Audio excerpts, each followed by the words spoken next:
All right traders, my name is Archana Prakash and you are watching me on my YouTube channel. YouTube का thumbnail आपने देख लिया। Thumbnail का नाम क्या है? आपको मैं एक ऐसी स्ट्रेटजी सिखाने वाली हूँ इस वाली वीडियो के अंदर, जहाँ पे आप एक सिंगल स्ट्रैटेजी का यूज़ करके इंट्राडे में भी ट्रेड कर सकते हो, स्कैल्पिंग भी कर सकते हो।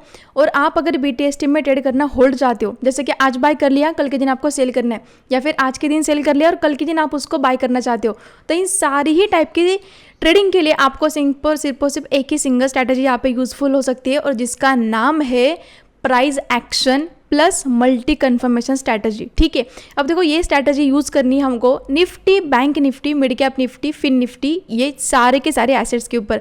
और आप सभी को पता है इन चारों इंडेक्सेस के अंदर हम ऑप्शन ट्रेडिंग कर सकते हैं काफ़ी एक्टिवली, और लिक्विडिटी काफ़ी अच्छी खासी मिल जाती है यहाँ पे। तो ये स्ट्रैटेजी बेसिकली किस किस के लिए है?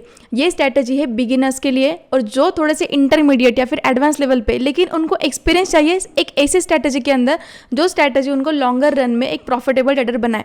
मैं खुद एक 5 साल से एक्टिवली ट्रेडर हूँ मार्केट के अंदर, फाइनेंशियल मार्केट के अंदर। तो ये एक ऐसी स्ट्रैटेजी जिसने मुझे बहुत ज़्यादा हेल्प की अपने ट्रेडिंग करियर के अंदर। तो मेक श्योर करना इस पूरे वीडियो को आप ध्यान से शांति से समझना, अंडरस्टैंड करना, और एक पेन और एक नोटबुक आपको लग सकती है यहाँ पे। तो मेक श्योर करना आप ये वीडियो को आगे देखें, बट एक बार पॉज कर लेना और पेन और कॉपी लेके बैठिएगा, सो दैट आप इस वीडियो के अंदर दिए गए हर एक छोटे से छोटे पॉइंट्स को लिख ले और अंडरस्टैंड करें कि कौन से दिनों में आपको ट्रेड्स फाइंड करने हैं, कौन से दिनों में आपको ट्रेड नहीं करना। क्योंकि ट्रेडर्स, मेरे इतने बड़े एक्सपीरियंस के अंदर मैंने एक चीज़ अंडरस्टैंड की है, कभी कभी मार्केट के अंदर ट्रेड ना करना ये भी एक प्रॉफिटेबल ट्रेड ही होता है। ठीक है, रोज़ रोज़ क्यों ट्रेड करना है जिस दिन मार्केट आपको ट्रेड नहीं देने वाला। और इस पूरे स्ट्रैटेजी का एक बेस्ट एग्जाम्पल आज का दिन है। जब मैं वीडियो रिकॉर्ड कर रही हूँ तो आज की दिन है 25 अप्रैल, और आज अप्रैल महीने की मतलब last expiry, in the sense monthly expiry है आज के दिन निफ्टी की। तो आज की पूरी इतना समअप करके सिखाऊंगे ना मैं ये स्ट्रैटेजी कितना यूज़फुल है आपके लिए। आप यहाँ पे स्कैल्पिंग के ट्रेड्स भी कर सकते हो, यहाँ पे आप इंट्राडे में भी ट्रेड कर सकते हो। ठीक है, बस आपको कुछ छोटे छोटे रूल्स और छोटा छोटा प्राइस एक्शन आना चाहिए। अब वो प्राइस एक्शन नहीं भी आता तो कोई दिक्कत की बात नहीं, कुछ बेसिक सपोर्ट और कुछ बेसिक रेजिस्टेंस आपको ड्रॉ करने पड़ेंगे, वो मैं आपको इस वीडियो में समझा दूंगी। अब ये वीडियो आगे बढ़े इससे पहले मैं आपको एक छोटी सी साइकोलॉजी ऑफ मार्केट सिखाना चाहती हूँ। ट्रेस देखो, बहुत सारे लोग होंगे, मुझे नहीं पता आपने किस किस से कितना कितना टाइम देके सीखा है, लेकिन जितना मेरा ट्रेडिंग करियर ने मुझे साथ दिया है, मैं आपको एक चीज़ गारंटी के साथ कह सकती हूँ, मार्केट के अंदर प्राइस एक पर्टिकुलर सपोर्ट या फिर एक पर्टिकुलर रेजिस्टेंस के आसपास ही रिएक्ट करता है। इसका मतलब क्या है? एक पर्टिकुलर प्राइस जब तक नहीं आता तब तक मार्केट में आपको कोई मूवमेंट नहीं दिखेगी। जब तक किसी इंपॉर्टेंट रेजिस्टेंस एरिया को मार्केट हिट नहीं करता, आपको तब तक कोई एक बड़ी मूवमेंट देखने नहीं मिलेगी। तो वो लेवल्स कौन से होते हैं जहाँ पे एक ऑप्शन बायर को पैसा कमाने का मौका मिलता है? क्योंकि देखो, सिंपल सी चीज़ है ट्रेडर्स, एक ऑप्शन बायर मार्केट में कब पैसा बनाएगा? जब मार्केट के अंदर ना मूवमेंट आएगी। अगर मूवमेंट आएगी ही नहीं, अगर मार्केट ऐसा है तो यहाँ पे थीटा डीके हो जाएगा। आप अगर ऑप्शन ट्रेडिंग कर रहे हो तो आपको पता होगा कि आपने लेट से कोई प्रीमियम लिया, 200 रुपये का आपने कोई प्रीमियम खरीदा है, लेकिन अगर मार्केट कहीं पे मूव ही नहीं की तो ये 200 रुपये जो है आपको लिटरली जीरो भी हो सकते हैं, अगर आपने एट द मनी या फिर OTM में आपने स्ट्राइक प्राइस सिलेक्ट की है। तो बेटर होता है ऐसी स्ट्रैटेजी आपके पास में होनी चाहिए जो खुद ब खुद आपको बता दे कौन से लेवल होंगे जहाँ पे ब्रेकआउट आ सकता है, जहाँ पे सप्लाई आ सकता है, जहाँ पे सेलिंग आ सकती है। वो सारी की सारी चीज़ें आपको इस पूरे स्ट्रैटेजी में देखने के लिए मिलेगी। कौन से वो प्राइस एरिया है जहाँ पे आप स्कैल्प कर सकते हैं। देखो, बिगिनर भी हो तब भी ये स्ट्रैटेजी इतनी पावरफुल है कि आपकी पूरी ट्रेडिंग करियर को ये एक सिंगल स्ट्रैटेजी चेंज कर सकती है। तो मेक श्योर करना, टाइम अगर हो तो स्टार्ट से लेके एंड तक ये पूरी वीडियो देखना, बहुत कुछ आपको सीखने के लिए मिलेगा और काफ़ी मज़ा आने वाला है। ठीक है, तो वीडियो को शुरू करते हैं, बट बिफोर दैट इस वाले स्ट्रैटेजी को हम अंडरस्टैंड करने के लिए कुछ रूल्स देखेंगे। ठीक है, तो कुछ रूल होते हैं इस वाले स्ट्रैटेजी को यूज़ करने के लिए। अब देखो, सबसे पहले तो क्या है, यहाँ पे कुछ रूल्स मैंने आपके लिए बना के रखे। रूल क्या है इस वाले स्ट्रैटेजी को यूज़ करने के? First one, HTF supply demand zone आपको ड्रॉ करने। HTF मतलब क्या? Higher time frame. दूसरा LTF सपोर्ट रेजिस्टेंस, मतलब lower time frame support resistance. और उसके बाद में थर्ड आता है basic price action. Price action simple कुछ नहीं, सपोर्ट रेजिस्टेंस है, और अगर हायर टाइम फ्रेम पे कुछ ट्रेंड लाइन वगैरह बन रहा है क्या, बस यहाँ पे हमारा ध्यान होना चाहिए। एक सिंगल इंडिकेटर यूज़ करेंगे, पूरा चार्ट खराब नहीं करके रखेंगे हम, एक इंडिकेटर का यूज़ करेंगे जिसका नाम है EMA। Exponential moving average. देखो मूविंग एवरेज कई तरीके के होते हैं, मतलब डे मूविंग एवरेज भी होता है, कुछ लोग क्रॉसओवर्स भी यूज़ करते हैं, कुछ लोग सिंपल मूविंग एवरेज यूज़ करते हैं, लेकिन हम इस वाले स्ट्रैटेजी के लिए EMA यूज़ करेंगे, वो भी 9। जब आप ट्रेडिंग व्यू में आते हो या फिर किसी भी ब्रोकर के प्लेटफॉर्म पे आते हो, वहाँ पे आपको EMA देखना है और उसकी सेटिंग एज इट इज़ रखनी है, उसमें कोई चेंज नहीं करना। दूसरा, रिसेंट टाइम एग्जाम्पल के साथ मैं आपको समझाऊंगी। और आज जब 25 अप्रैल है, तो आज के दिन इस स्ट्रैटेजी ने कैसे अपना परफॉर्मेंस दिखाया, everything I am going to share with you with recent time example. ठीक है, तो शुरू कर दे हम वीडियो के पार्ट 1 को। ठीक है, वीडियो अगर बहुत लंबी बन गई तो इस वीडियो को मैं 2 पार्ट में रिलीज़ करूंगी, लेकिन अगर ये वीडियो 30 मिनट्स के आसपास बन जाती है तो फिर मैं इसको सिंगल पार्ट में ही रिलीज़ कर दूंगी। ठीक है, तो स्टे ट्यून विथ मी। अब शुरू होते हैं हम एक हायर टाइम फ्रेम पे, मतलब रूल नंबर 1 से शुरू कर दे। बैंक निफ्टी का चार्ट जब मैं आपके सामने खोल रही हूँ, तो आपको क्या करना है, ट्रेडिंग व्यू में आना है। ट्रेडिंग व्यू में आने के बाद में आपको मंथली टाइम फ्रेम पे चले आना है। कौन सा टाइम फ्रेम पे? मंथली टाइम फ्रेम पे। अब आपका जब आप मंथली टाइम फ्रेम देखोगे तो आपके सामने इंडेक्स इस तरीके से दिखेगा। ठीक है, बैंक निफ्टी का मैंने एग्जांपल लिया है, अब भी सेम चीज़ फिन निफ्टी या फिर मिड कैप निफ्टी के चार्ट पे भी कर सकते हो। क्या कहा मैंने, ये वाली स्ट्रैटेजी आपको सिंपली इंडेक्स के चार्ट पे ही यूज़ करनी है। कौन से इंडेक्स? जिसमें हम ऑप्शन ट्रेडिंग कर सकते हैं। समझ में आ रहा है? तो बैंक निफ्टी के मंथली टाइम फ्रेम पे आने के बाद हमको क्या करना है, 1 मिनट आपका सवाल ये भी हो सकता है कि जब हम ट्रेडिंग इंट्राडे में कर रहे हैं या फिर स्कैल्पिंग कर रहे हैं, तो उसके लिए हमको मंथली टाइम फ्रेम पे आने की ज़रूरत क्या है। देखो, स्कैल्पिंग करना या फिर इंट्राडे करना बहुत सिंपल चीज़ है, लेकिन उस चीज़ को बहुत ही ज़्यादा सिंपल करने के लिए आपको कुछ लेवल चाहिए, और वो लेवल आपको मिलेगी मंथली टाइम फ्रेम से। ठीक है, समझ में आ रहा है? तो एक छोटा सा 5 मिनट का होमवर्क रहेगा, आपको सिर्फ 5 मिनट लगेंगे, ज़्यादा नहीं लगेंगे।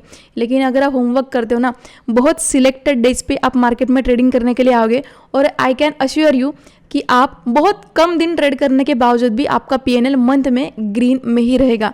ठीक है, तो शुरुआत करते हैं। मंथली टाइम फ्रेम पे जब आप आपका बैंक निफ्टी का चार्ट देखोगे तो आपको कुछ इस तरीके से नजर आएगा। ट्रेंड क्या है इसका? अप ट्रेंड में, क्योंकि कोई भी इंडेक्स होता है वो हायर टाइम फ्रेम पे जब आप उसको देखते हो वो अप ट्रेंड में ही आपको दिखेगा। तो मंथली टाइम फ्रेम है ये बैंक निफ्टी का। आपको क्या करना है, स्विंग जहाँ पे बन रहे हैं वहाँ पे आपको जोन ड्रॉ करना है रेक्टेंगल के थ्रू। ठीक है, ट्रेडिंग व्यू के अंदर आप जब आओगे, यहाँ पे आपको कोने में रेक्टेंगल मिलेगा, इस तरीके से आपको रेक्टेंगल्स ड्रॉ करने हैं। लेकिन कहाँ पे करोगे? देखो, जिन लेवल से प्राइस टर्न अराउंड हो चुका है, क्या कहा मैंने, जहाँ से प्राइस टर्न हो चुका है, ऐसे टर्निंग पॉइंट पे आपको क्या करना है, ऐसे जोन ड्रॉ करने हैं। अब देखो, जहाँ से प्राइस नीचे आ जाता है मतलब वहाँ पे क्या हो गया, प्रॉफिट बुकिंग आ गया, और जहाँ पे प्रॉफिट बुकिंग आती है, बिक वाली आती है, उसको कहा जाता है सप्लाई जोन। क्या कहा जाता है? Supply zone. लेकिन जहाँ से प्राइस फिर से लोग खरीदना शुरू करते हैं, मतलब जैसे कि फॉर एग्जाम्पल ये कोविड वाला फॉल आया था, कोविड वाला फॉल आने के बाद में क्या क्रैश हो गया क्या मार्केट? बिल्कुल नहीं, इस वाले सपोर्ट से फिर से मार्केट ने रिगेन किया। तो वैल्यू क्या थी? 20,837। इस वाले प्राइस पॉइंट के बाद में देखो मार्केट में कंसिस्टेंटली यहाँ पे बाइंग आया है, मतलब यहाँ पे डिमांड आया। तो जहाँ से डिमांड आ रहा है वहाँ पे ग्रीन कैंडल बनेंगे, भाव ऊपर जाएगा किसी भी इंडेक्स का, तो सिंपल जहाँ से खरीदी आ रही है उसे कहेंगे सप्लाई जोन, जहाँ से बिकवाली आ रही है उसको कहा जाएगा सप्लाई जोन, और जहाँ से खरीदारी आ रही है उसको कहा जाएगा डिमांड जोन। इतना सिंपल रखना है। ठीक है, तो जहाँ से प्राइस ने ऐसा टर्न कर लिया ना, घूम लिया, तो उसे ऐसे घूमने वाले एरिया के आसपास क्या करना है आपको, रेक्टेंगल बना के उसको आगे के लेवल पे ऐसा मतलब एक्सटेंड कर देना है। जैसे कि यहाँ पे देखो प्राइस घूम गया था, इसको हमने एक्सटेंड कर लिया आगे तक। यहाँ पे देखो फिर से प्राइस आया था, घूम गया, यहाँ पे एक्सटेंड कर लिया बना के। ऐसा कॉन्सिक्यूटिवली आपको बनाते बनाते चले जाना है जब तक प्राइस आपको दिख रहा है कि यहाँ से टर्न अराउंड किया है। ठीक है, अब आप बोलो कि मैम यहाँ पे कहाँ का टर्न अराउंड किया है, यहाँ पे तो सिर्फ ये और ये आना चाहिए। तो देखो ये वाला जोन हमने ड्रॉ किया डेली टाइम फ्रेम से। ठीक है, तो सबसे पहला आपका स्टेप क्या है, हायर टाइम फ्रेम पे जाना है, जिसको आप मंथली बोलोगे। मंथली के आसपास जहाँ पे भी आपको प्राइस घूमते हुए दिखाई दे रहा है, आपको वहाँ पे क्या करना है, सिंपल ऐसे बॉक्सेस ड्रॉ करने। अब आते हैं हम नेक्स्ट स्टेप पे। देखो वीडियो बहुत इंपॉर्टेंट है। ये एक वीडियो आपके पूरे ट्रेडिंग के अंदर एक बहुत बड़ा मूव ला सकती है, लिटरली आपके प्रॉफिट्स के अंदर भी। तो सिंपल है, शांति से देखना है इस पूरे वीडियो को। अब हमको आना है डेली टाइम फ्रेम पे। कहाँ पे आना है? डेली टाइम फ्रेम पे। अब देखो डेली टाइम फ्रेम पे आने के बाद में जो हमने मंथली पे जोन ड्रॉ किए थे वो एज इट इज़ यहाँ पे रिफ्लेक्ट हो गए। अब मंथली डेली टाइम फ्रेम पे आने के बाद में ना आपको यहाँ पे भी, जहाँ पे करंटली अभी आपका मार्केट प्राइस घूम रहा है ना, तो जिस भी 2 जोन के बीच में था, तो वहाँ पे आपको और कुछ इंपॉर्टेंट जोन ड्रॉ करने। अब इंपॉर्टेंट क्या, मंथली टाइम फ्रेम पे आपको एक मंथ के कैंडल में आपको 22 दिन का डेटा मिलता है। लेकिन जब हम डेली टाइम फ्रेम पे आते हैं तो 1 महीने के अंदर आपको कितनी कैंडल्स मिलेगी? 1 महीने की कैंडल्स के अंदर आपको कितने दिन का डेटा मिलेगा, 6.25 घंटे का डेटा मिलेगा आपको एक डेली की कैंडल के अंदर। मतलब आपको बहुत सारी कैंडल्स देखनी होती है। 1 महीने का डेटा के अंदर आपको 22 डेली कैंडल मिलेगी। तो बहुत ऑब्वियसली अगर नंबर ऑफ कैंडल्स बढ़ गए तो नंबर ऑफ स्विंग भी बढ़ेंगे। तो यहाँ पे क्या है, मंथली टाइम फ्रेम नहीं है, अब ये डेली टाइम फ्रेम पे आ गया। डेली टाइम फ्रेम पे आपको देखना है कहाँ से डेली टाइम फ्रेम में मार्केट टर्न हुआ था। जैसे कि देखो यहाँ पे दिख रहा है आपको एक स्विंग है, यहाँ पे एक स्विंग है, यहाँ पे देखो रेड रेड कैंडल्स बने थे, तो यहाँ से भी मार्केट कई बार टर्न अराउंड हुआ है। तो आपके लिए क्या बन जाएगा, ये इंपॉर्टेंट डेटा। यहाँ से घुमा, ये एक बन गया, देखो यहाँ से मार्केट उठी थी और यहीं से एक बार मार्केट गिरी भी थी। तो ये क्या था, पहले मार्केट के लिए डिमांड एरिया था, फिर उसके बाद में सप्लाई एरिया बन गया, फिर उसके बाद में ब्रेकआउट आया था, फिर अगेन यहाँ से मार्केट घूम गया था, तो ये क्या बन गया, फिर से छोटे टाइम फ्रेम का सप्लाई जोन बन गया। फिर यहाँ से घूम गई थी, ये भी सप्लाई। सिर्फ आप जो भी जोन ड्रॉ करोगे ना उसको आप ऐसा मतलब आगे तक एक्सटेंड कर लेना है इसको, क्योंकि ये जो चीज़ें आपने ड्रॉ करके रखी है आगे मतलब फ्यूचर में भी आपको यूजफुल हो कि कहाँ पे मार्केट फ्यूचर में फिर से टर्न अराउंड कर सकता है। ठीक है, समझ में आ रहा है। फिर आपने क्या कर लिया, डेली टाइम फ्रेम पे आए हो, इंपॉर्टेंट जो भी आपको डेटा दिख रहा है स्विंग्स बर्ड्स ड्रॉ करके तो चले जाना है। अब हमारा ट्रेडिंग का पार्ट शुरू हो रहा है। यहाँ से हम आएंगे अवरली चार्ट पे। कहाँ पे आएंगे, अवरली चार्ट पे। तो आवर्ली चार्ट पे आप जब आ रहे हैं तो देखो सबसे पहले हमको कुछ अगर इंपॉर्टेंट ट्रेंड लाइन्स होंगी, जैसे कि यहाँ पे देखो मार्केट अप मूव में जा रहा है, तो ये हायर टाइम फ्रेम की ट्रेंड लाइन है। यहाँ पे सपोर्ट सपोर्ट सपोर्ट सपोर्ट लिया है, ठीक है। तो इंट्राडे के अंदर जब भी मार्केट आपकी यहाँ पे खुलेगी तो आपको पता रहेगा कि ये हायर टाइम फ्रेम की ट्रेंड लाइन थी, तो ये हायर टाइम फ्रेम की है, तो यहाँ से मुझे बाय करना है। ठीक है, थोड़ा सा कॉम्प्लेक्स लग सकता है, ध्यान से देखना। नहीं समझ आए, यूट्यूब पे फ्री में अवेलेबल है ये वीडियो, आप मल्टीपल टाइम इसको देख सकते हो। बस शांति से समझना। पूरी अगर स्ट्रैटेजी को समझ जाते हो ना, एश्योरेंस के साथ कह सकती हूँ इस स्ट्रैटेजी ने मेरी खुद की ट्रेडिंग जर्नी को काफ़ी ज़्यादा चेंज कर दिया है। तो आपकी क्यों नहीं करेगा, बस आपको एक्सपीरियंस लेते चले जाना है। बस ये सिंगल स्ट्रैटेजी को यूज़ करते करते कोई दूसरी स्ट्रैटेजी देखने की आपको ज़रूरत भी नहीं पड़ेगी। ठीक है, तो ये क्या है, एक ट्रेंड लाइन।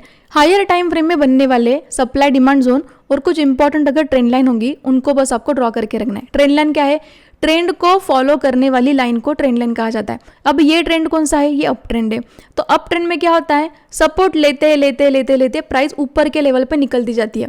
तो ऐसे अप ट्रेंड में बनने वाली लाइन को ट्रेंड लाइन बोलेंगे। ठीक है, तो ये first support, second support, third support, fourth support. तो जब जब देखो सपोर्ट के पास मार्केट आया था, यहाँ से बढ़ गया था। लेकिन ये अपने स्ट्रैटेजी का पार्ट सिर्फ और सिर्फ प्राइस एक्शन का है। अब इस स्ट्रैटेजी को यूज़ कैसे करना है, ध्यान से सुनो। अभी तो ईएमए का पार्ट शुरू नहीं किया हमने। अब यहाँ पे देखो सिंपल बहुत सारे एग्जांपल्स मैंने आपके लिए ड्रॉ करके रखे। जब साइडवेज मार्केट रहेगा तब के भी एग्जांपल है, जब मार्केट ट्रेंडी था तब के भी एग्जांपल है, जब मार्केट में रिवर्सल आया तब के भी आपके पास में कुछ एग्जांपल मैंने रखे, और रिसेंट का मतलब आज का भी एग्जांपल आपके सामने मैंने रखा है। तो ऐसा बिल्कुल भी नहीं है कि ये स्ट्रैटेजी ट्रेंडी में काम करेगी, साइडवेज में नहीं करेगी। तीनों डायरेक्शन के ट्रेड मैंने आपके सामने लाए हैं। तो ये सच में एक ऐसी स्ट्रैटेजी है, जब मार्केट ट्रेंडी रहेगा तब भी यूज़फुल होगी, जब साइडवेज रहेगा तब भी यूज़फुल होगी, और जब मार्केट में रिवर्सल आएगी तब भी ये मार्केट में आपको ये स्ट्रैटेजी यूज़फुल होगी। ठीक है, तो ध्यान से शांति से समझना है स्ट्रैटेजी क्या है। अब देखो डेली टाइम फ्रेम पे आने के बाद में जैसे हमने आर्ली टाइम फ्रेम पे आने के बाद में जैसे हमने डेली टाइम फ्रेम पे कुछ स्विंग ड्रॉ करके रखे थे, आर्ली टाइम फ्रेम पे भी आने के बाद में आपको क्या करना है, ऐसे छोटे छोटे जोन्स ड्रॉ करके रखने। जैसे कि देखो कल के मतलब जैसे को ये वाला एक एरिया था जहाँ से प्राइस ने टर्न अराउंड कर दिया था। ठीक है, ये अगर इसको मैं थोड़ा सा और पीछे तक एक्सटेंड करती हूँ, देखो यहाँ से प्राइस एक बड़ी रेड कैंडल बना के फिर से यहाँ से घूम गया था। ठीक है, ऊपर से नीचे आने के बाद में देखो यहीं से एक बड़ी सेलिंग आई थी, मतलब ये क्या हो गया, मार्केट के लिए स्विंग एरिया हो गया। यहाँ से पलट गई थी मार्केट, तो ये टर्निंग पॉइंट था मार्केट का। फिर उसके बाद में यहाँ से भी अगर पलट गई थी, तो ये इंपॉर्टेंट जोन था जिसको मैंने आगे तक खींच लिया। समझ में आ रहा है, सिंपल करना है। जहाँ से प्राइस घूमेगा वो आपके लिए इंपॉर्टेंट सपोर्ट, इंपॉर्टेंट रेजिस्टेंस की तरह काम करेगा। ठीक है, देखो यहाँ पे जो था मैंने इसको एक्सटेंड कर लिया, तो यहाँ से कई बार हमको ट्रेड्स देखने के लिए मिले। अब हमको ट्रेड फाइंड कैसे करने, ये ध्यान में रखो। मैंने क्या कहा, मंथली टाइम फ्रेम पे जाना है, फिर डेली टाइम फ्रेम पे जाना है, फिर आर्ली टाइम फ्रेम पे आना है, और जहाँ से भी प्राइस टर्न अराउंड करेगी आपको ऐसे जोन्स ड्रॉ करके रखने। क्या करने हैं, और जोन ड्रॉ करते वक्त मेक श्योर करना जो भी आप रेक्टेंगल यूज़ करोगे उसको ट्रांसपेरेंट रखना, मतलब आपको ज़्यादा कन्फ्यूजन नहीं होना चाहिए। मल्टी कलर की अगर चीज़ें यूज़ करोगे तो आपको प्राइस देखने में बहुत दिक्कतें आ सकती है और आप खुद कंफ्यूज हो जाओगे। तो चार्ट को एज सच ट्राई करना क्लीन रखो। मेरा चार्ट आपके सामने है बट काफ़ी क्लीन चार्ट है और मुझे समझ में आ रहा है जो चार्ट मैं देख रही हूँ। ठीक है, तो 1 आवर टाइम फ्रेम पे आके एक बार का बस आपने होमवर्क कर लिया ना ट्रेडर्स, तो इनफ है ये। ठीक है, ये जोन जब हमने ड्रॉ किया तो देखो यहाँ से भी मार्केट पलट गई थी, तो ये जोन यहाँ से ड्रॉ किया था मैंने। फिर से एक बार देखो ट्रेस में आपको ड्रॉ करके दिखाती हूँ। यहाँ से जब प्राइस टर्न अराउंड किया था तो ये 1 आवर चार्ट पे आने के बाद में देखो मैंने इसको ऐसे यहाँ तक ड्रॉ किया था, समझ में आ रहा है। तो ये मेरे लिए एक सप्लाई एरिया बन गया। फिर यहाँ पे जब जब मार्केट आए कुछ ना कुछ रिएक्शन आपको देखने मिलेगा, बस वही रिएक्शन ही आपके ट्रेड बनने वाले, समझ में आ रहा है। वो रिएक्शन ही आपका ट्रेड है। अब हम बात करते हैं 5 मिनट टाइम फ्रेम की। क्या पे देखो ट्रेड लेने के लिए आपको 2 टाइम फ्रेम यूज़ करने हैं, एक 15 मिनट और एक 5 मिनट। एंट्री एग्जिट 5 मिनट पे रहेगा, लेकिन कभी कभी आपको कन्फ्यूजन हो सकता है तो आपको 15 मिनट टाइम फ्रेम भी, बस to sort out your confusion, आपको 15 मिनट टाइम फ्रेम भी बीच बीच में शिफ्ट करके देखना है जब आपको कन्फ्यूजन हो, ठीक है। तब वो कौन सा कन्फ्यूजन हो सकता है वो भी मैं आपको बता दूंगी। अब सबसे पहले हम यहाँ पे रिसेंट एग्जाम्पल स्कैल्पिंग का लेंगे, ठीक है। पहले तो मैं क्या करती हूँ, आपको ईजी हो जाए अंडरस्टैंडिंग के लिए, क्योंकि सेशन ब्रेक कर लेते हैं। ट्रेडिंग व्यू के अंदर आपको अगर देखना है पिछले दिन क्या हुआ था, और अगर आपको समझ में नहीं आ रहा कौन सा दिन कौन सा है, तो सिंपल क्या करो, बैंक निफ्टी का या फिर कोई भी चार्ट आपके सामने हो, कैंडल के ऊपर डबल क्लिक कर देना, इवेंट में आना और सेशन ब्रेक कर लेना। सेशन ब्रेक पे टिक होने के बाद में यहाँ पे ओके करो। आपके सामने दिख रहा है आपको हर एक दिन जो है सेशन के अंदर ब्रेक हो गया, मतलब यहाँ से यहाँ तक का जो है ये पूरा एक दिन का डेटा है, यहाँ से यहाँ तक जो है पूरा एक दिन का डेटा है, समझ में आ रहा है। तो यू कैन सी आज का दिन काफ़ी ज़्यादा ट्रेंडी है। आज जब मैं वीडियो रिकॉर्ड कर रही हूँ, आज का डेट क्या है 25 अप्रैल, मतलब निफ्टी का मंथली एक्सपायरी है। तो आज देखो बैठे बैठे 3 ट्रेड्स हमने पंच किए थे, और वो तीनों ट्रेड की साइकोलॉजी पहले तो अंडरस्टैंड करनी है, समझनी है, ठीक है। आज का रिसेंट पहला ये एग्जांपल लेंगे, फिर पीछे के एग्जांपल देखेंगे, और इसके अकॉर्डिंग हम स्कैल्पिंग, इंट्राडे और BTST ट्रेड्स को कैसे फाइंड आउट करेंगे देखेंगे। अब मैं आज से ही क्यों ये डेटा आपको दिखा रही हूँ ट्रेडर्स, क्योंकि देखो जब भी हम कोई स्ट्रैटेजी यूज़ करना शुरू करते हैं ना, आपके पास में इनफ एग्जांपल्स होने चाहिए, और वो स्ट्रैटेजी आपको, क्योंकि आपको नहीं पता होगा कि आज का दिन ट्रेंडी हो सकता है या फिर साइडवेज हो सकता है, लेकिन आपके पास में स्ट्रैटेजी ज़रूर ऐसी होनी चाहिए कि अगर मार्केट साइडवेज भी है तो उसमें से भी वो आपको ट्रेड निकाल के दे, ट्रेंडी भी है तो उसमें भी आपको वो ट्रेड निकाल के दे, अगर रिवर्सल आ रहा है तब भी वो आपको ट्रेड निकाल के दे, और वो स्ट्रैटेजी आपको ये भी बताए कि आज आपको ट्रेड नहीं करना है, ताकि आपका कैपिटल बचे। क्योंकि देखो ट्रेडर्स, जो भी मार्केट के अंदर ऑप्शन ट्रेडिंग करने के लिए आ रहा है, मुझे इतना तो पता है जितने मेरे सारे स्टूडेंट हैं उन लोगों को क्लास का फीस जो होता है ना वो तक वो पे नहीं कर पाते, ठीक है। लेकिन यहाँ पे क्या है, हर किसी को लगता है 500 या फिर 1000 रुपये हम लगाएंगे तो उनको 1000 के ऊपर 1000 का रिटर्न मिलेगा, फिर 10,000 के ऊपर उनको मतलब 1 लाख का रिटर्न बन जाएगा। ऐसे भी हाइपोथेटिकल एक्सपेक्टेशन रख के लोग आते हैं, ठीक है। तो एक अच्छी स्ट्रैटेजी होनी बहुत ज़्यादा ज़रूरी है, एक अच्छा माइंडसेट, एक अच्छी साइकोलॉजी होनी काफ़ी ज़्यादा ज़रूरी है। लेकिन साइकोलॉजी जो है टफ तभी होते चली जाएगी जब आपके पास में एक इनफ एक्सपीरियंस होगा, और एक्सपीरियंस कहाँ से आता है, जब आप सिंगल चीज़ को मल्टीपल डेज तक प्रैक्टिस करते हो। तो ये एक ऐसी सच में स्ट्रैटेजी है जो वर्थ इट है। अगर आप इस स्ट्रैटेजी के साथ में एक अच्छा खासा दिन या फिर एक अच्छा खासा समय बिताते हो तो मेक श्योर कर सकती हूँ मैं, आप इस वाले स्ट्रैटेजी से 100% प्रॉफिटेबल बन सकते हो, समझ में आ रहा है। तो आपको सिंपल क्या करना था, फर्स्ट स्टेप था मंथली टाइम फ्रेम पे जाके जहाँ से प्राइस टर्न अराउंड हो रहा था वहाँ पे आपको क्या करना था, ऐसे इंपॉर्टेंट जोन्स ड्रॉ करके रखने, जहाँ से प्राइस ऐसा टर्न कर रहा था या फिर जहाँ से प्राइस ऐसा ऊपर टर्न कर रहा था, तो यहाँ पे आपने क्या किया था, ऐसे जोन्स ड्रॉ कर लिए थे। फिर आप लोअर टाइम फ्रेम पे आए, डेली टाइम फ्रेम पे। डेली टाइम फ्रेम पे आपको कुछ ज़्यादा डेटा मिलेगा, तो जैसे कि फॉर एग्जाम्पल यहाँ से यहाँ पे आपको कुछ डेटा मिला होगा तो आपने यहाँ पे ड्रॉ कर लिया। फिर डेली टाइम फ्रेम के बाद में आपने 1 आवर टाइम फ्रेम पे सेम चीज़ की। ऐसा करने के बाद में फिर हम आएंगे 5 मिनट टाइम फ्रेम पे, ठीक है, 5 मिनट टाइम फ्रेम पे। अब आप देखो सिंपल है, मैं आपको सबसे पहले तो बताऊंगी स्कैल्पिंग, क्योंकि पहला जो ट्रेड मुझे आज के दिन में मिला वो स्कैल्पिंग का मिला। तो स्कैल्पिंग के लिए क्या क्राइटेरिया है सबसे पहले तो अंडरस्टैंड करो। देखो पहले तो इंडिकेटर को चालू कर लेते हैं। इंडिकेटर रहेगा हमारा 9, क्या रहेगा 9 EMA। जब भी मार्केट गैप अप खुलेगी या फिर गैप डाउन खुलेगी, देखो स्कैल्पिंग का रूल समझो, इसलिए मैंने बोला था आपको कॉपी और पेन रखना है। जिस दिन भी मार्केट बड़ी गैप अप या फिर बड़ी गैप डाउन खुलेगी उस दिन आपको स्कैल्पिंग में ज़्यादा पैसा कमाने का मौका है। आप कैसे समझो, 9 EMA का ये इंडिकेटर है, इसको मैं थोड़ा सा हाईलाइट कर देती हूँ आपके लिए, थोड़ा मतलब दिखाई देगा आपको। इसको रेड कर देते हैं और इसको थोड़ा मोटा कर लेते, ठीक है। आई होप आप सभी को इंडिकेटर काफ़ी अच्छे से दिखाई दे रहा होगा। प्राइस जो होती है ना हमेशा इंडिकेटर के पास जाने की कोशिश करेगी, क्योंकि देखो 9 EMA एक ऐसा EMA है जो शॉर्ट टर्म में हमको ट्रेड फाइंड आउट करने के लिए काफ़ी हेल्पफुल है। EMA सिंपल क्या होता है, पिछली जो 9 कैंडल होंगी वो पिछले 9 कैंडल का आपको एवरेज निकाल के देगा।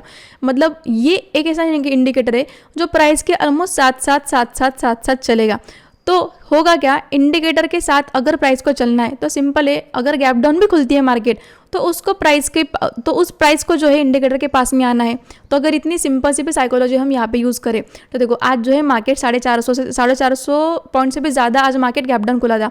तो गैप डाउन कहाँ पे खुला, सपोर्ट पे खुला। देखो ट्रेडर्स, यहाँ पे 2 से 3 चीज़ें आप यूज़ कर रहे हो, लेकिन इतने क्विक आपको यहाँ पे ट्रेड मिलेंगे, आपको किसी कॉल या फिर किसी टिप की ज़रूरत भी नहीं पड़ने वाली। सिंपल आपने हायर टाइम फ्रेम से ये वाला सपोर्ट ड्रॉ करके रखा था, पहले से ही आपके पास ड्रॉन था। मार्केट जब यहाँ पे खुली तो आपको खुलते से ही पता चल गया कि देखो ईएमए मेरा ऊपर है, प्राइस मेरा नीचे है और नीचे ही मेरे पास सपोर्ट है। और हमारा रूल नंबर 1 क्या कहता है, सपोर्ट जोन के ऊपर या फिर डिमांड जोन और सपोर्ट जोन दोनों ही सेम है। ठीक है, तो अगर मैं सपोर्ट जोन बोलूँ तो कन्फ्यूज मत होना, या फिर डिमांड बोलूँ तो कन्फ्यूज मत होना, दोनों ही सेम होता है। तो यहाँ पे डिमांड जोन है, डिमांड आएगी मतलब उस प्राइस से, मतलब उस वाले प्राइस, जैसे कि यहाँ पे देखो 47,760 इस वाले प्राइस लेवल से मार्केट में कहते हैं डिमांड बनना शुरू हुई, तो यहाँ से बराबर आपको ग्रीन कैंडल्स बनती हुई दिखाई दे रही है। समझ में आ रहा है? तो प्राइस एक्शन एकदम सिंपल और साइकोलॉजिकल वे में समझेंगे। तो प्राइस जो है ईएमए के पास आने की कोशिश करेगा। तो जैसे ही सपोर्ट पे मार्केट आया, यहाँ पे देखो प्राइस कितनी फास्ट रिकवर कर गई। समझ में आ रहा है? प्राइस रिकवर कहाँ तक की, सबसे पहले तो ईएमए तक। ठीक है, तो हमारा पहला स्कैल्प कहाँ तक बनता है, एंट्री करना है 50 से 70 पॉइंट का यहाँ पे स्टॉप लॉस लगाना है, और पहले कैंडल में आपको एंट्री करना है 9:15 बजे। ठीक है, 9:15 को मार्केट खुलते ही यहाँ पे आपको एंट्री मिल गई, अगर मार्केट बड़ी गैप डाउन खुल गई तो। ठीक है, तो यहाँ पे मार्केट खुली गैप डाउन, एंट्री की, ईएमए तक का आपका ये ट्रेड बन गया। ऊपर क्या है इंपॉर्टेंट, रिजेक्शन जोन या फिर आपका सप्लाई जोन। तो सप्लाई जोन तक जो है मैंने यहाँ पे अपना ट्रेड पंच कर लिया। समझ में आ रहा है? तो यहाँ पे पहला, आप बोलोगे कि मैम 9 ईएमए के ऊपर तक आपने लगाया, तो देखो अब काफ़ी ज़्यादा एक्सपीरियंस हो चुका है मुझे ये वाली स्ट्रैटेजी यूज़ करते करते, इसलिए फिर मैंने इसको थोड़ा ऊपर तक लगाया, क्योंकि अगर यहाँ पे प्रॉफिट बुकिंग आनी भी है तो थोड़ा सा जो है ईएमए के ऊपर तक वो क्लोजिंग दे सकता है, ऐसा मेरा कन्विक्शन था, दैट्स वाई। लेकिन अगर आप बिगिनर भी हो तो आपका जो टारगेट है सिंपल यहाँ तक लगेगा। आपका आरआर कितना है, आपने रिस्क कितनी ली 75 पॉइंट की, आपका टारगेट कितना बना 1:3 का, मतलब गवाओगे तो 75 रुपये, मतलब 75 पॉइंट, और अगर लेके आओगे घर पे तो 298 पॉइंट, मतलब ऑलमोस्ट 300 पॉइंट्स का आसपास जो है आपका स्पॉट पे प्रॉफिट बन रहा है। समझ में आ रहा है? तो ये हो गया पहला स्कैल्पिंग का रूल। क्या क्या था, अगर मार्केट गैप डाउन खुल रहा है, सपोर्ट है नीचे, सपोर्ट है, गैप डाउन खुल रहा है और 9 ईएमए अगर ऊपर है तो प्राइस 9 ईएमए को फॉलो करने के लिए पहले जाएगा। समझ में आ रहा है? तो मार्केट खुलते से ही अगर ऐसी सिचुएशन आपके सामने आ रही है तो वहाँ पे आपको स्कैल्पिंग करना है। दूसरा, स्कैल्प का ट्रेड कैसे बन सकता है या फिर इंट्राडे का ट्रेड कैसे बन सकता है, शांति से सुनो इस चीज़ को। अगर नीचे सपोर्ट है, समझ में आ रहा है, नीचे अगर सपोर्ट है और ईएमए को मार्केट एक कोई 5 मिनट का कैंडल जो कि अच्छी खासी होनी चाहिए, मतलब उसके अंदर वॉल्यूम, और दूसरी चीज़ वो कैंडल थोड़ी सी वीक कम होनी चाहिए उसकी, मतलब ना ऊपर ज़्यादा भी होनी चाहिए ना नीचे ज़्यादा होनी चाहिए। समझ में आ रहा है? नीचे से अगर बड़ी विक है तो एक टाइम चलेगा, क्योंकि नीचे से अगर बड़ी विक किसी कैंडल की बनते, उसका सिंपल मतलब यही होता है। देखो अगर फॉर एग्जांपल ये कोई कैंडल है, कैंडल की अगर एक विक काफ़ी ज़्यादा बड़ी बन चुकी है, इसका सिंपल मतलब है कि कैंडल नीचे तो आने की कोशिश की थी, लेकिन बाइंग प्रेशर इतना ज़्यादा था कि वो पूरी जो कैंडल है ना ग्रीन में कन्वर्ट हो गई। समझ में आ रहा है? मतलब यहाँ से जब वो नीचे होगी तो ये पूरा उसका रेड पोर्शन होगा, लेकिन जब बाइंग प्रेशर इनफ होता है तो वो पूरी जो कैंडल है यहाँ से यहाँ तक उसकी पूरी विक बनेगी और उसके ऊपर उसकी बॉडी बनेगी। तो इस तरीके से हमेशा ग्रीन कैंडल का फॉर्मेशन होता है। समझ में आ रहा है? तो ये रहा आपका ईएमए के ऊपर देखो इस वाले कैंडल ने आपको क्या दे दी, एक अच्छी खासी क्लोजिंग। क्या कहा मैंने, क्लोजिंग अच्छी देना चाहिए। तो यहाँ पे आपका एंट्री बनता है और उसके ऊपर आपने कितना आरआर रखा है, आरआर देखो सबसे पहले तो यहाँ पे कितना आरआर बन रहा है 1:1.5 का। कितना आरआर बना है 1:1.5 का। अब यही तक मैंने अपना प्रॉफिट क्यों बुक करने का सोचा, उसके पीछे रीज़न देखो पीछे है। ध्यान से सुनो ट्रेडर्स, अगर मैं आपको कोई भी चीज़ यहाँ पे बता रही हूँ ना, इतनी स्ट्रैटेजी इतना अगर मेक श्योर कर रही हूँ, तो इस स्ट्रैटेजी को मैंने खुद भी अच्छे से टेस्ट किया है, मैंने खुद भी इस वाले ट्रेड को काफ़ी अच्छे से लिया है, और जितने भी ट्रेड यहाँ पे आपको दिख रहे होंगे ये सारे ट्रेड्स मैंने अपने खुद के अकाउंट में भी लिए हैं। दैट्स वाई मुझे ये स्ट्रैटेजी काफ़ी अच्छी पसंद है और मैं आपको इतना कॉन्फिडेंटली सिखा पा रही हूँ। तो यहाँ तक ही क्यों मैंने अपना प्रॉफिट के लिए बोला, क्योंकि देखो पीछे ये वाला जो प्राइस है जहाँ पे दिख रहा होगा आपको ये रेड कैंडल के आसपास जो है कई बार प्रॉफिट ये यहाँ से प्रॉफिट बुकिंग आई थी। तो जब इस वाले एरिया के आसपास प्रॉफिट बुकिंग आई थी तो there is a high chance जब यहाँ पे मार्केट आएगा तो अगेन यहाँ से रिएक्ट करने के चांसेस है। समझ में आ रहा है? यहाँ पे फर्स्ट टाइम आया था, सेकेंड टाइम जब यहाँ पे आया तो यहाँ से ये रिएक्ट कर गया। समझ में आ रहा है? तो इस वजह से यहाँ पे अपना प्रॉफिट बुक हो गया था। समझ में आ रहा है? अब हम बात करेंगे नेक्स्ट चीज़, रूल नंबर 2। समझ में आ रहा है मैंने क्या क्या बोला? एक, पहला जो स्कैल्पिंग का रूल क्या था, मार्केट अगर गैप डाउन खुल रहा है, क्या आप कहा मैंने, मार्केट अगर, एक सेकेंड, मार्केट अगर गैप डाउन खुल रहा है, 9 EMA अगर ऊपर है और नीचे ही सपोर्ट है, तो प्राइस 9 EMA को फॉलो करेगा। समझ में आ रहा है? प्राइस 9 EMA को फॉलो करने जाएगा, तो यहाँ पे आपका मार्केट खुलते से ही क्या बन जाएगा, एक ट्रेड बन जाएगा। लेकिन अगर ये वाइस वर्सा होता, मतलब अगर मार्केट गैप अप खुल रहा है और ऊपर क्या है, ऊपर आपका रेजिस्टेंस है, समझ में आ रहा है, आपका EMA नीचे है और प्राइस गैप अप खुल रहा है, और गैप अप जहाँ पे खुल रहा है वहाँ पे अगर ऊपर के लेवल पे इंपॉर्टेंट सप्लाई जोन है, तो वहाँ से एक बड़ी सी प्रॉफिट बुकिंग आ सकती है। एग्जाम्पल दूँ, देखो रिसेंट टाइम एग्जाम्पल है, यहाँ पे 9 EMA क्या है, नीचे था, समझो इस चीज़ को, 9 EMA क्या था, यहाँ पे था, नीचे था, प्राइस यहाँ पे खुला, खुलने के बाद में देखो प्राइस ने EMA को फॉलो किया। समझ में आ रहा है? तो यहाँ से लेके यहाँ तक जो है आपका पहले ही मार्केट खुलते से ही यहाँ पे आपका ट्रेड बन रहा था स्कैल्पिंग के अंदर, और फिर उसके बाद में आप देख सकते हो मार्केट का हाल क्या था, पूरे दिन मार्केट चौपी चौपी था, लेकिन मार्केट खुलते से आपने यहाँ पे पैसा बना लिया। इतनी सुंदर और इतनी सिंपल स्ट्रैटेजी है ट्रेडर से, इसको अगर आप मास्टर करते हो ना, सिर्फ और सिर्फ ऐसे भी दिन जिस दिन आप फॉलो करते हो कि मार्केट बड़ी गैप अप सिर्फ खुलनी चाहिए या फिर एक बड़ी गैप डाउन खुलनी चाहिए, और वो जहाँ पे खुले वहाँ पे अगर सपोर्ट या फिर रेजिस्टेंस है, तब भी आप अच्छा पैसा बना सकते हो लिमिटेड डेज ट्रेड करने के बाद। ठीक है, तो ये हो गया स्कैल्पिंग का। अब हम बात करते हैं पॉइंट नंबर 2, अगर मुझे इंट्राडे ट्रेड चाहिए, क्या चाहिए, इंट्राडे ट्रेड चाहिए, तो देखो 9 EMA सपोर्ट से बहुत दूर नहीं चाहिए और 9 EMA रेजिस्टेंस से बहुत दूर नहीं चाहिए।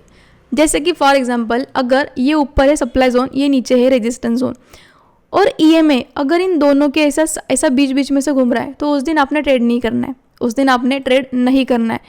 ट्रेड लेने के लिए आपको EMA, क्या कह रही हूँ मैं, EMA एक तो सपोर्ट के आसपास चाहिए या फिर रेजिस्टेंस के आसपास चाहिए, सो दैट अगर आपको कोई ब्रेकडाउन मिले तो आपका छोटा सा रिस्क हो और बड़ा रिवॉर्ड हो। समझ में आ रहा है? मतलब आपका टारगेट बड़ा होना चाहिए और आपका SL छोटा होना चाहिए, ये समझो, टारगेट बड़ा और SL छोटा, और वो तभी पॉसिबल है जब आपका 9 EMA आपके रेजिस्टेंस के एक तो पास हो या फिर आपके सपोर्ट के आसपास हो। समझ में आ रहा है? तो ये 2 से 3 चीज़ें आपको ध्यान में रखनी। 9 EMA आपका इंट्राडे ट्रेड लेने के लिए क्या चाहिए, एक तो सपोर्ट के पास चाहिए या फिर रेजिस्टेंस के आसपास चाहिए। तो यहाँ पे देखो मार्केट एक बार यहाँ पे रिएक्ट किया, प्रॉफिट बुकिंग आ गई, नेक्स्ट टाइम फिर से यहाँ पे ट्रेड लिया आया था, लेकिन ये ट्रेड हमने अवॉइड किया। क्यों अवॉइड किया? क्योंकि 9 EMA सपोर्ट से मतलब एक्चुअली ले सकते थे यहाँ पे ट्रेड, बट ऑलरेडी अगर इतना बड़ा मतलब प्राइस मूवमेंट देने के बाद में फिर से अगर सपोर्ट टेस्ट करने के लिए आ रहा है, तो there is a high chance ये फिर इतना ऊपर जाएगा कि नहीं, इसकी कोई गारंटी नहीं। क्योंकि देखो इसने ये वाला हाई ब्रेक नहीं किया था, नहीं किया। क्यों नहीं किया? सिंपल चीज़ें, अगर ये वाला यहाँ से प्राइस मूव कर रहा है बैंक निफ्टी के अंदर, तो कॉमन सेंस क्या कहता है, अगर ये सच में इतना बुलिश है तो इसने फिर से सपोर्ट टेस्ट करने के लिए नहीं आना चाहिए। क्या कह रही हूँ मैं, अगर ये सच में इतना ज़्यादा बुलिश है तो फिर से ये वहाँ तक नहीं आना चाहिए जहाँ से उसने ब्रेकआउट लिया था, उसने छोटा सा रिट्रेसमेंट करके फिर से ऊपर निकलना चाहिए था। मतलब क्या कह रही हूँ मैं, अगर ये इतना ऊपर गया तो ये हार्डली यहाँ से आने के बाद में फिर से ऊपर जाना चाहिए था, लेकिन जहाँ से ये प्राइस उठा है वो अगर फिर से यहाँ तक आ रहा है, इसका मतलब क्या है, वो इतना बुलिश नहीं है। दैट्स वाई हमने थोड़ा सा कॉमन सेंस यूज़ करके यहाँ पे ये ट्रेड अवॉइड किया। देखो ट्रेडर्स, स्टॉक मार्केट के अंदर ना वही सक्सेस पाता है जिसके पास कॉमन सेंस होती है। क्या कहा मैंने? कॉमन सेंस होती है, और कॉमन सेंस इस दुनिया के अंदर थोड़ी अनकॉमन होती है। तो अगर स्टॉक मार्केट में सक्सेस चाहिए तो थोड़ा तो स्मार्ट बनना पड़ेगा, प्राइस के पीछे की अंडरस्टैंडिंग, प्राइस के पीछे की साइकोलॉजी थोड़ी सी सीखनी पड़ेगी। तो प्राइस देखो फर्स्ट टाइम यहाँ पे आया, ऊपर जा गया, रिएक्ट कर दिया, नीचे आया, फिर से यहाँ पे सपोर्ट एरिया में आया, फिर से यहाँ पे रिएक्ट किया। थर्ड टाइम जब फिर से ये आया तो देखो ट्रेडर्स यहाँ पे एक छोटा सा प्राइस एक्शन बन रहा है, और प्राइस एक्शन क्या है, यहाँ पे ट्रेंड लाइन। क्या है? एक ट्रेंड लाइन। समझ में आ रहा है? ट्रेंड लाइन बन रहा है। तो ट्रेडर्स देखो यहाँ पे 2 चीज़ें बन गई। अगर आपको चार्ट पैटर्न की बेसिक से बेसिक थोड़ी सी भी नॉलेज है, एकदम थोड़ी सी भी नॉलेज, तो देखो ट्रेडर्स यहाँ पे क्या बनता हुआ दिखाई दे रहा है हमको, ये एक इंपॉर्टेंट सपोर्ट है, यहाँ से एक ट्रेंड लाइन भी जा रहा है, यहाँ पे दिख रहा है आपको ये W पैटर्न भी बन रहा है। क्या बन रहा है? W pattern. 3 रीज़न है मेरे पास में, ये सपोर्ट भी है, ये एक W पैटर्न भी है, और ये इसका एक ब्रेकआउट भी है, ट्रेंड लाइन का ब्रेकआउट। तो जैसे यहाँ पे ब्रेकआउट आ रहा है और ये इस वाले ट्रेंड लाइन को ब्रेक कर रहा है। तीसरी चीज़ 9 EMA, खिचड़ी हो गया थोड़ा सा, इसको थोड़ा सा क्लीन करती हूँ मैं, देखो शांति से देखो। एक तो नीचे सपोर्ट भी है, यहाँ पे W पैटर्न भी बना है, ये ट्रेंड लाइन भी है जिसको 1 बार 2 बार 3 बार मार्केट अभी टच करने आ रहा है, तीसरी बार, और 9 EMA के बस ऊपर हम एक कैंडल के क्लोजिंग का वेट कर रहे थे और जैसे ही कैंडल ने क्लोजिंग दे दिया यहाँ पे ट्रेड में एंट्री हो गई। अब आप बोलोगे आपने यहाँ पे तो एंट्री नहीं ली, यहाँ पे क्यों एंट्री ली? क्योंकि देखो ट्रेडर्स, अब पीछे मुड़ के देखो, छोटी छोटी सी चीज़ें हैं। यहाँ से एक बार प्राइस ने मूव कर लिया था यहाँ से, अब ये इस वाले एरिया में कौन कितने टाइम आ रहा है? फर्स्ट टाइम आया नीचे चला गया, सेकेंड टाइम आया नीचे चला गया, थर्ड टाइम आया नीचे चला गया, ब्रेक नहीं कर पाया। तो अगर ये फोर्थ टाइम आ रहा है और इतना बड़ा डब्ल्यू पैटर्न बना के आ रहा है तो ट्रेडर ये रुकने के लिए नहीं आ रहा है, ये रुकने के लिए नहीं आ रहा है। कोई भी सपोर्ट या फिर कोई भी रेजिस्टेंस अगर 4 से 5 बार टेस्ट हो चुका है तो उसको ब्रेक होने के चांसेस बहुत ज़्यादा हाई होते हैं।